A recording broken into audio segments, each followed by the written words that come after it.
నేను ఒకసారి నాకు రాఖీ తమ్ముడు అక్కడ ఉన్నాడు స్వామి. వాడి పెళ్లి చూపులకు వెళ్ళాను. ఆ అమ్మాయిని తీసుకొచ్చారు. వాళ్ళ ఇంట్లో ఒక అరలో ఎర్ర మూట, ఒక పెద్ద మూట ఉందన్నమాట. నాకు దాని మీద ఆశ్చర్యం కలిగింది. ఏమిటి పూజా మందిరంలో ఆ మూట అని అడిగాను. అది భగవద్గీత అండి అన్నది. చదువుతావా నువ్వు అని అడిగితే లేదు పూజ చేస్తాము అన్నది. అలాంటి యువత మనకున్నారు స్వామి. అది పూజకు యోగ్యమే అనుకుంటారు, కానీ అది అర్థం చేసుకుని ఏంటి అందులో ఉంది అని ఆలోచన చేసే యువత లేదు కదా. మరి ఇటువంటి తత్వాన్ని మనం వాళ్ళకు చెప్పాలి అని అంటే మీరు స్టెప్ 1, స్టెప్ 2, స్టెప్ 3, స్టెప్ 4 అలా ఏదైనా ఒక చిన్న సాధన యువతకి ఈ సందర్భంగా మీరు ఒకసారి దయచేయగలుగుతారా? దయచేసి మీరు ఇచ్చిన ఆ దృష్టాంతంలో పూజా మందిరంలో ఎర్రటి మూట ఒకటి, ఇంకా అది మనకి తెలిసినా అదేమిటో తెలియకపోయినా దాన్ని బయట పారేయకుండా అట్టే పెట్టని సంతోషించాలి మనం. వస్తువు అంటూ అక్కడ ఉంటే ఇవాళ కాకపోతే రేపటికైనా దాన్ని వాడుకోగలిగేటువంటి అవసరం తప్పకుండా వస్తుంది. సాధారణంగా అనుకున్న పనులు అనుకున్నట్టుగా సాగుతూ ఉన్నంత వరకు ఎవ్వడికీ కూడా దైవాన్ని గురించి ఆలోచించాల్సినటువంటి సన్నివేశం ఎదురవ్వదు.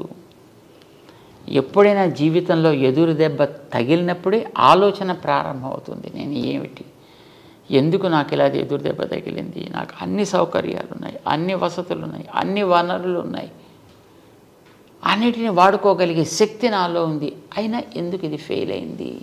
ఈ ఆలోచన మనిషిలో వచ్చినప్పుడే జిజ్ఞాస అంటాం కదా. ఇది కలిగినప్పుడే నిజంగా మనిషికి మనం అర్థం కావాల్సింది ఏదో ఇవ్వగలుగుతాం.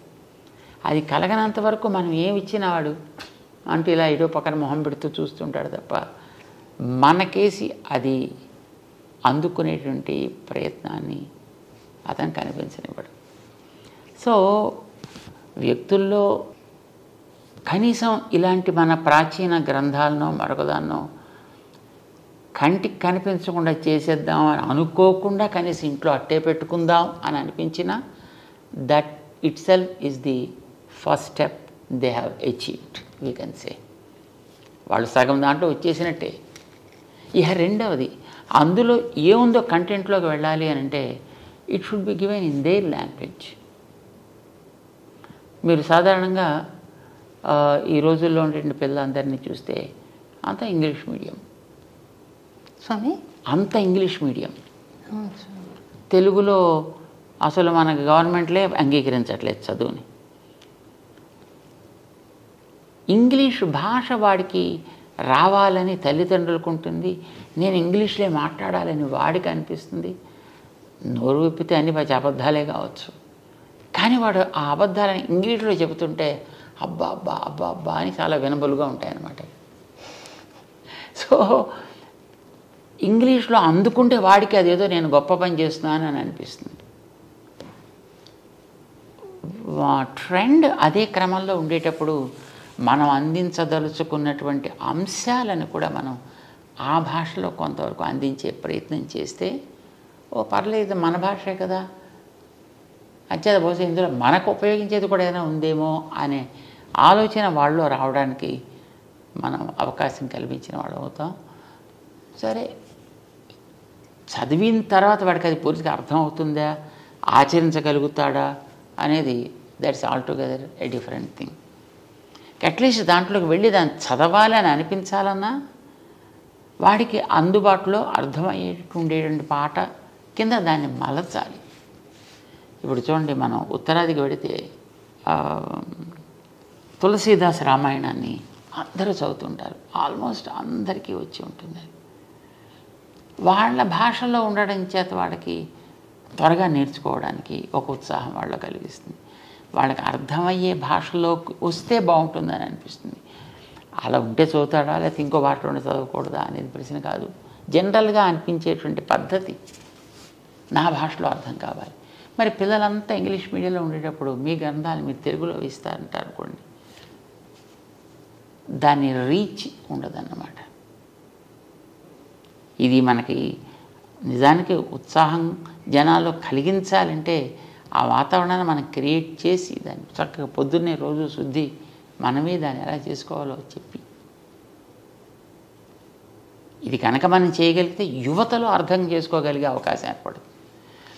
మీరు తెలుగులో ఉందనుకోండి, లేదా సంస్కృతంలో ఉందనుకోండి, లేదా తమిళంలో ఉందనుకోండి, లేదా ఇంకో భాషలో ఉందనుకోండి, దానివైపు వెళ్ళేటువంటి యువత, అర్థం చేసుకునేటువంటి యువత పర్సంటేజ్ ఉండొచ్చు, కానీ చాలా తగ్గిపోతుంది. ఏదైనా వాళ్ళ భాషలో మనం అందించగలగడం అనేటువంటి చాలా ప్రధానం. మన దేశంలో ఇప్పుడు అన్ని భాషల్లో ఉంటున్నాయి కనుక అన్నిటి లోపలికి డీటెయిల్స్లోకి వెళ్ళకపోయినా మీకు ఒక 5-6 లాంగ్వేజెస్ మీరు సెలెక్ట్ చేసుకోండి, అంతవరకు దాన్ని దాంట్లో ఇవ్వండి. వాడికి డౌట్ రాదు కదా. సో ఇది మనకు యువతకి ఇచ్చేటటువంటి విధానం ఎప్పుడు కూడా వాళ్ళ భాషలో ఇవ్వడం అనేది చాలా అవసరం.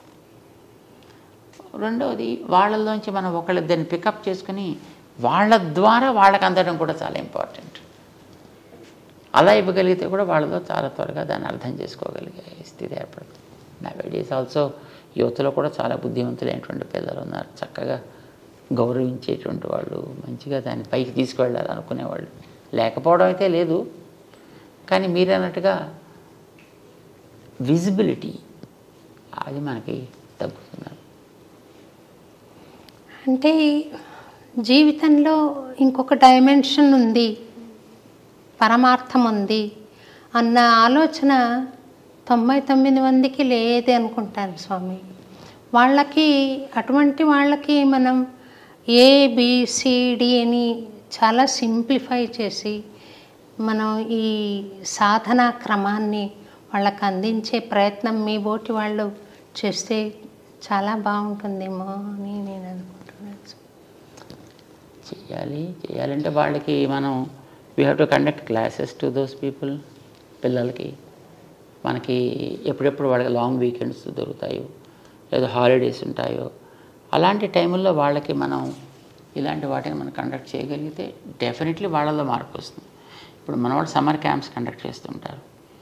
ఆ క్యాంప్స్లో కొంతమంది పాల్గొంటుంటారు డిఫరెంట్ ఏరియాస్లో. క్యాంప్ అయిన తర్వాత వాళ్ళ ప్రవర్తనలో చాలా రకాల మంచి మార్పులు వస్తాయి. సో కండక్ట్ చేయడం ఈజ్ ఆల్వేస్ అడ్వైజ్డ్.